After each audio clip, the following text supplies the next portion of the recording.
guys, it's me, your girl Stasia Star. Welcome back to Stasia Star Daily, your go-to place for everything makeup, beauty, fashion, the level up journey, love and relationships, and anything that maintains and pertains to the modern day woman. So in today's video, we have a really juicy video for you guys. We're going to be discussing dark feminine energy, and we're also going to be going over why being too nice is costing you, 5 ways to step into your dark feminine power. So if you have social media and you subscribe to feminine or level up content, I'm pretty sure you've heard of the term dark feminine energy. And when I say dark feminine energy, I'm not talking about evil, spooky. I'm talking about the divine feminine energy, the yang to the yin.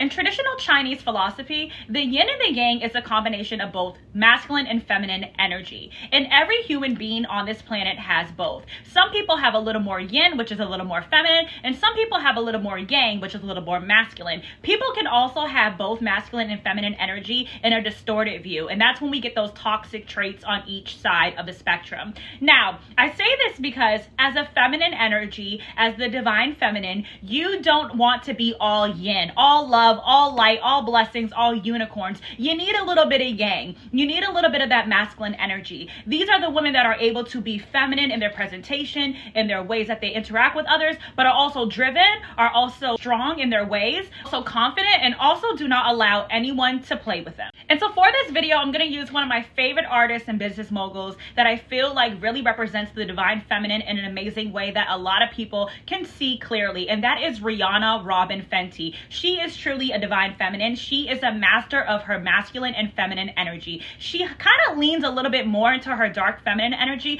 but she also is nurturing. She's a beautiful, wonderful mom. She interacts with love with her fans, and she kind of just radiates this very beautiful essence to her. She's extremely well liked. She has a strong fan base, and people really support Rihanna from a heart space. So I love to use Rihanna when I talk about dark feminine energy, because she is someone who has mastered that duality without being too aggressive and without being too nice. And to be honest, I feel like this is something natural for Rihanna. I can really relate to her energy. She's a Pisces. I think she's a Scorpio rising. I am a Scorpio sun, and I really do relate to Rihanna. I feel like we would be friends if we knew each other. I feel like I also have that type of energy where I am very feminine, very loving, and very nurturing, but it is well known not to play with Anastasia. So let me get a little bit more into what is dark feminine energy. Dark feminine energy is the unapologetic, mysterious side of feminine power. It's rooted in self-worth, mysteries, and boundary, and a sacred ability to receive without overgiving or chasing. Another woman that really displays this energy really well is like Angelina Jolie.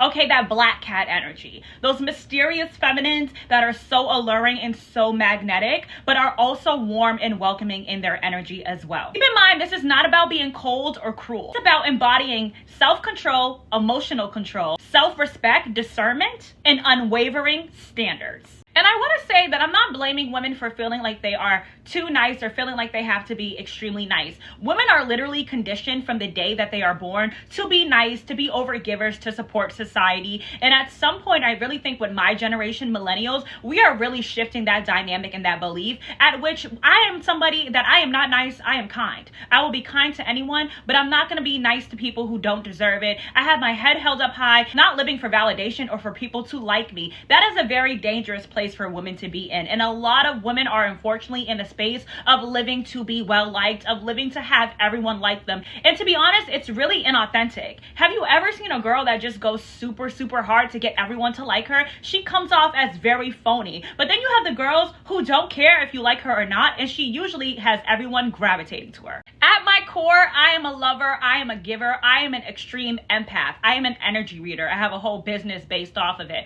But I've learned over the years through dealing with narcissistic people, very greedy and selfish people, from dealing with takers, that I have to have strong boundaries and I have to protect my peace and my energy. If the world was a perfect place, I'd be out here just giving to everybody, but I can't do that. I have to keep something for myself, not only like tangible, but also energetic. When you are always constantly giving to others, you literally are depleting yourself. And unfortunately, in this world, people take advantage of people who are overly nice. So ladies, understand that it is not a bad thing to have boundaries. It is not a bad thing to say no. And it is not a bad thing to kind of be a little bit bitchy.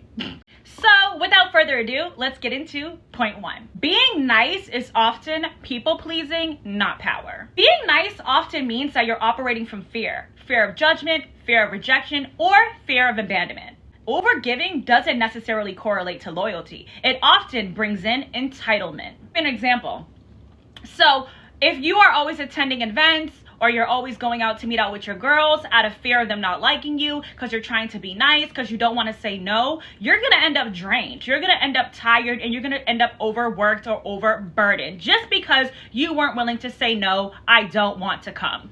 Being overly understanding and overly giving just to keep the peace honestly is a detriment to your self-worth and your mental health. You might literally be on the low end of receiving what you actually deserve and what you actually need. And when you are always the person that's willing to jump up and do things for other people, people get used to that. People get used to you always being there. And people who really love you don't ever want to put you in a compromising position. If I have a friend that I feel like is always doing the most, honestly, I would never be in a friendship like that, because I'm just not that kind of person. I like equal give and take. I remove people from my life that I feel like are taking advantage of me very quickly.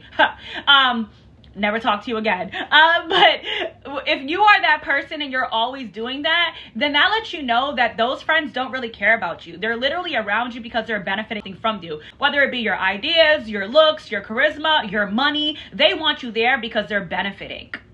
So learning to put yourself first and learning to say no actually allows you to see who really cares about you and who is only in your life from what they can get. Now let's move on to point 2.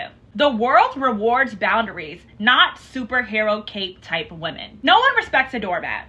Boundaries are the language of power. When you say no, you declare to the world that your energy is sacred and your time is precious. An example for this is the woman who turns down extra work in a polite but firm way in the office space is typically more respected than the one who remains silent and takes on an extra workload.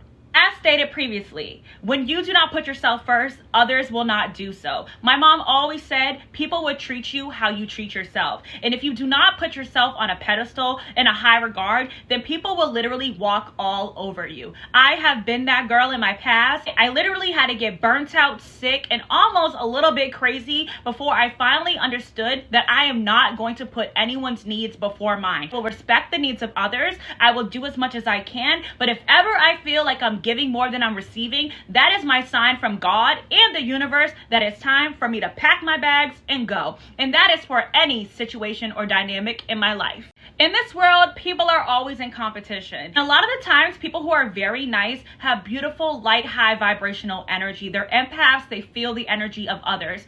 But the thing is everyone is always trying to get ahead of the next person. And when you have that light, high vibrational energy, you're probably very talented, very intelligent, and you probably just have a light and a calling on your life. And let me tell you one thing. If people can see the light on you before you see it in yourself, they will try to block you. They will try to manipulate you, and they will try to keep you down. And what protects you from this specifically in your career is your boundaries and your ability to say no. This is way beyond my bandwidth. I'll circle back later. Be prepared when you do this, though, for people to think you're acting crazy, you're acting different, you think you're better than everyone's, you're brand new, you changed up. There's nothing wrong with changing up. You're not meant to stay stagnant. Those are not your people, and those are probably people who were threatened by your light before you understood and acted upon it. Goodbye.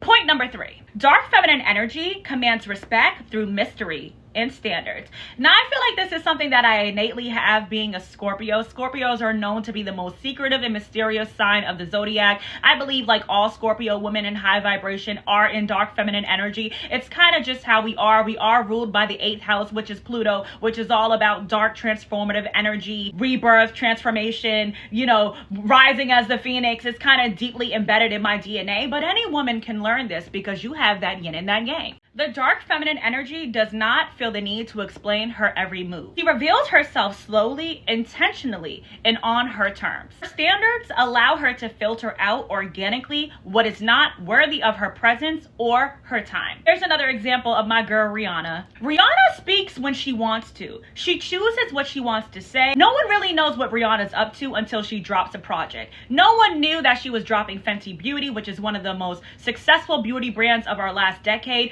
No one really knows when she's dropping an album. No one even really knew that she was with ASAP and was pregnant. Rihanna is a master of secrecy, is a master of mystery, and only allows people to see what she wants them to see. And that's how she protects her wealth, her peace, and her livelihood. Beyonce is another example of this, of being so unpredictable that she literally leaves the entire world waiting on her next move. I remember a few years ago, I seen an article that Beyonce, with the album Beyonce, which is one of my favorite Beyonce albums, that she was one of the first artists of her caliber to just drop a major album with no marketing, no label backing, to literally just drop an album, and it sold out and she went on world tour. That is the energy. And yes, I'm talking about global superstars, but you can incorporate these dark feminine practices into your everyday life. No one knew I was starting my business until I dropped it. No one knew I was going back to school, unless people who were kind of close to me knew that I was pursuing a degree in law, until I actually was already signed up in classes. I do not let anyone know what I'm doing until it's done, and honestly, it protects my peace. And just a little side note, ladies, men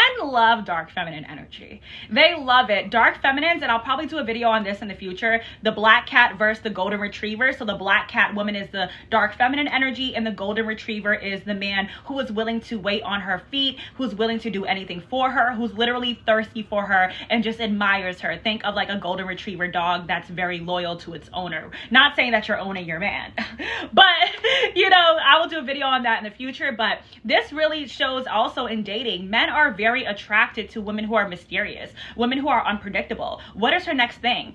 I remember I was dating this guy, very successful man, and one of the things he said to me is, one of the things that I love the most about you, Anastasia, is you're so interesting. You're always doing something new. Every time I meet you, every time we go out together, every time we have a date, I literally learn something new about you. It's like I can't put my finger on what you're gonna do next, and that always keeps things interesting and sexy to me.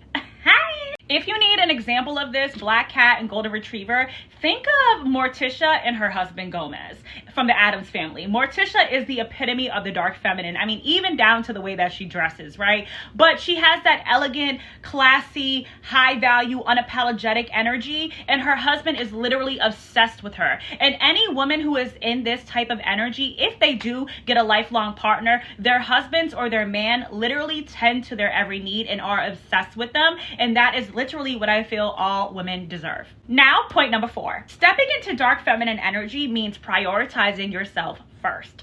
Your first loyalty is to yourself. No one will save you, love you, or treat you better than you treat yourself first.